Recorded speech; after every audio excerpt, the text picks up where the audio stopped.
Hello बच्चों, okay visit class में आपका स्वागत है। आज साइंस का एक छोटा सा टॉपिक लेते हैं, लेजर। लेजर किरणें क्या होती हैं, लेजर विधि क्या होती है, इस विधि से हम किन वस्तुओं की जानकारी करते हैं, इनका कहाँ कहाँ यूज होता है, इसके बारे में पढ़ते हैं।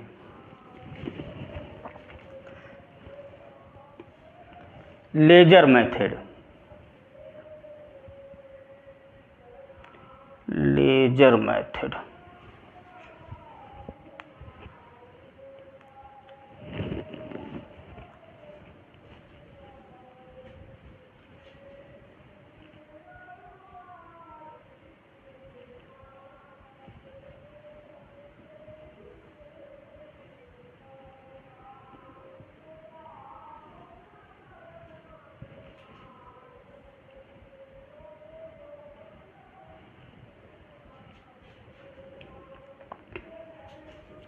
ये लेजर किरणें दिखाई दे रही हैं।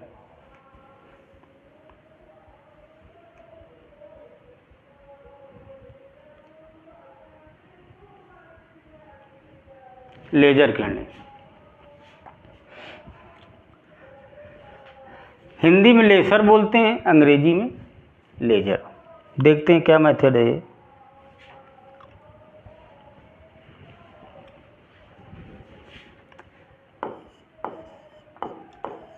लेजर जो शब्द है ये अंग्रेजी के वाक्य लाइट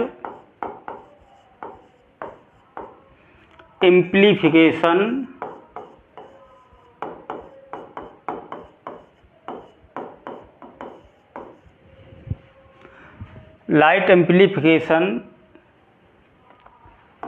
बाय स्टिमुलेटेड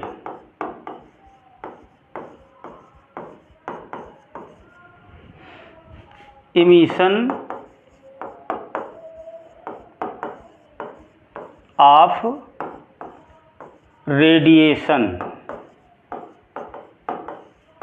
ये इसका फुल फॉर्म है, इसका संक्षिप्त रूप है light amplification by stimulated emission of radiation का संक्षिप्त रूप है। अर्थात लेजर किरणें एक वर्णी होती हैं, एक कलर की, एक वर्णी, अति तीव्र किरण पुंज होता है, किरण पुंज होता है। यह किस सिद्धांत पर कार्य करता है? तो प्रकाश के परावर्तन पर, प्रकाश के परावर्तन पर कार्य करता है।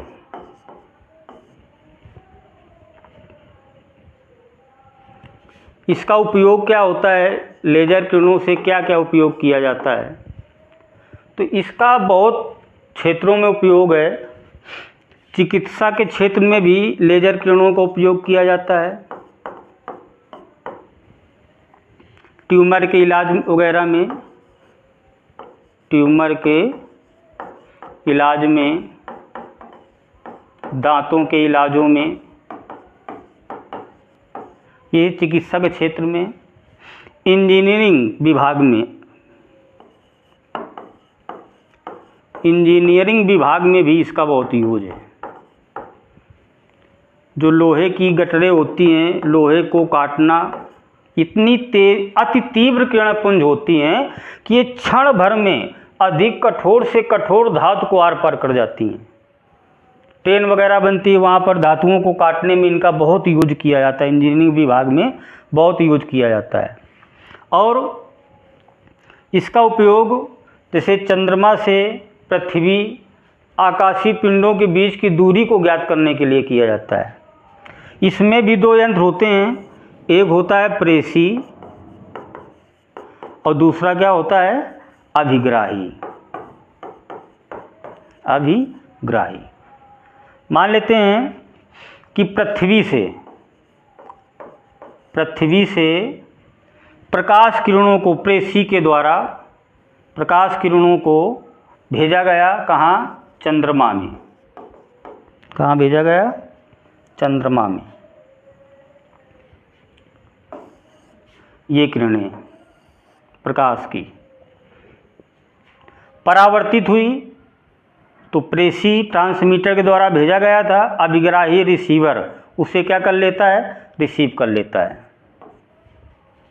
प्रकाश की किरणों को। अब वही विधि कि पृथ्वी से जो किरणें चंद्रमा में भेजी गई तो कितने समय बाद वापस आई, तो कुल समय कैलकुलेट कर दिया गया, कुल समय, तो कुल समय लगा t। कितनी दूरी तय की, तो सिंपल है कि जितनी दूरी जाएंगी उतनी ही दूरी वापस, क्योंकि यंत्र एक ही जगह लगे हैं जहाँ से भेजी गई हैं और वहीं पर वापस आना है, तो अगर d दूरी गई हैं तो d दूरी वापस आएंगी। तो कुल दूरी कितनी तय की, कुल दूरी अर्थात d प्लस d अर्थात 2d। कितनी चाल से गई, इनकी स्पीड चाल, तो चाल प्रकाश की क्या होती है c, यानी 3 गुणा 10⁸ मीटर प्रति सेकेंड। बस फार्मूला लगाया, चाल बराबर दूरी बटे समय, चाल बराबर दूरी बटे समय, कितनी चाल से c, दूरी 2d, समय t, तो d बराबर दूरी कितनी आ जाएगी, c इंटू टी बटे 2, d बराबर c इंटू टी बटे 2।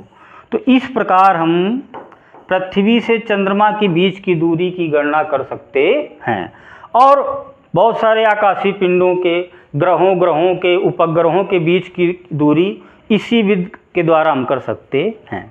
तो ये हो गया आपका लेसर विधि।